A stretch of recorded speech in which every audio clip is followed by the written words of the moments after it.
Hello friends, today's show, how can we kick those cravings? We've all had them, many of you continue to have them. I haven't had one in about 3 years.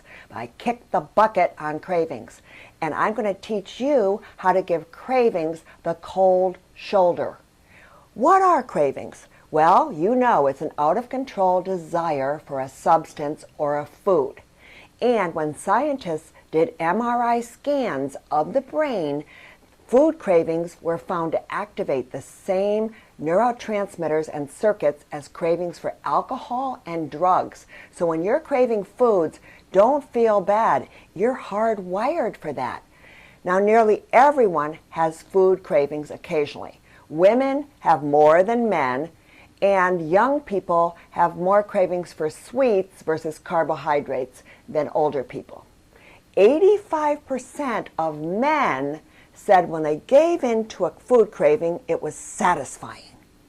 But with women, only 57% of you think it's satisfying to give in to a craving. In other words, you really don't want to do it. So it's more a compulsion than a satisfactory experience.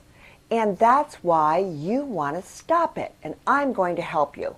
Do you know many other languages don't even have a word for cravings? It's almost a uniquely American concept. Now, why do we in the U.S. crave sweets and carbs? Well, here's what has happened to us. Over the many years of eating too many of them, we've found that they release serotonin, which is a feel-good brain chemical. And as I said, it's activating a part of your brain that continues the craving, the same as drug or alcohol. Now, this circuit in the brain is controlled by dopamine. And dopamine is the neurotransmitter that's responsible for reward-driven learning. So we eat something, we get a reward, we're driven to do it over and over. So we continually bombard a reward circuit, and the dopamine receptors get tired and they shut down. They don't want to have this overload. So now you have fewer dopamine receptors at work. The system craves more and more, and you become insatiable. Pretty soon, and you all know this, one cupcake or one cookie doesn't do it anymore. You have to overstuff, and you still don't get the reward. The dopamine receptor sites are not working correctly. So one of the things you can do for that, I'm going to tell you in a minute. But if you just don't want to take a supplement, what can you do if bad cravings creep up?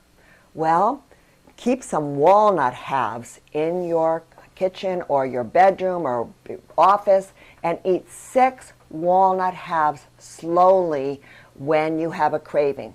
This helps circumvent that system that's causing the craving.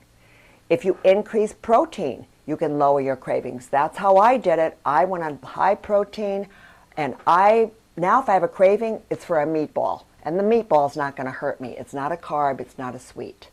Carb cravings will increase that dopamine level. So that's why you want to supplement with something that's going to help you with the dopamine. What is it? L-tyrosine. L-tyrosine increases dopamine. I take my l-tyrosine twice a day. I take 2 in the morning before 10 o'clock, and I take 1 in the afternoon. I love L-tyrosine. It releases the energy and the joy. It's a great transmitter or a great supplement for energy. I love it. LT, that's the one that's going to increase those dopamine levels. 5-HTP increases serotonin. If you're craving sweets and carbs, 5-HTP. It's a real easy supplement to find. You can go in a health food store and it's just sitting there. I take 50 milligrams every night. Once in a great while, I'll take 100. You can take it 3 times a day. You want to experiment with it. It might make you a little drowsy in the mornings, but many people just love it and take it 3 times a day.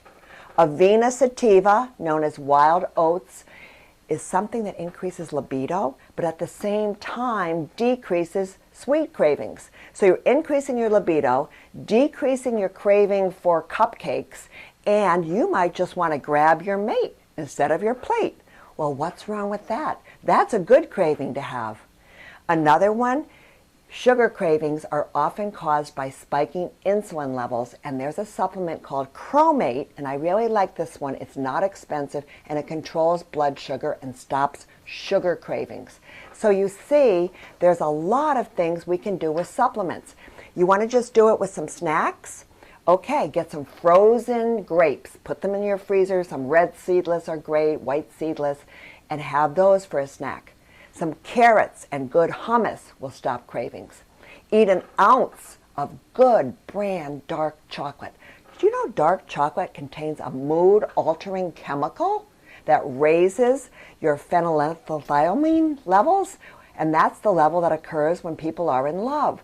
So that's a great neurotransmitter to play around with. Also, it contains theobromine, which is a mild stimulant, and tryptophan, which is an antidepressant precursor that creates a sense of calm. So good dark chocolate. You want to have a craving for sweet? You get one of those great bars of dark chocolate and eat half of it if you want to. Also, if you like bananas, I'm not a banana person, but if you do, bananas produce a natural form of dopamine, and especially the parts that we're all cutting off, the little brown spots, they contain the highest level of dopamine. So that's a great one. I want to tell you, you can decrease, you can eliminate cravings. I want you to do that because you don't want to be in bondage to something that's going to hurt your health. Now, I have a blog about staying off sugar. That's my next best recommendation. I want you to take the sugar challenge. And if you want more information, you write to me because I'm your cheerleader. And once you stop craving things, you're going to start craving better things. When you stop craving sweets, carbs, and bad processed foods, you're going to start craving to read your Bible, to talk to friends, to have some protein, and your life will turn around. Call me if you need more help. This is Barbara wishing you better health naturally.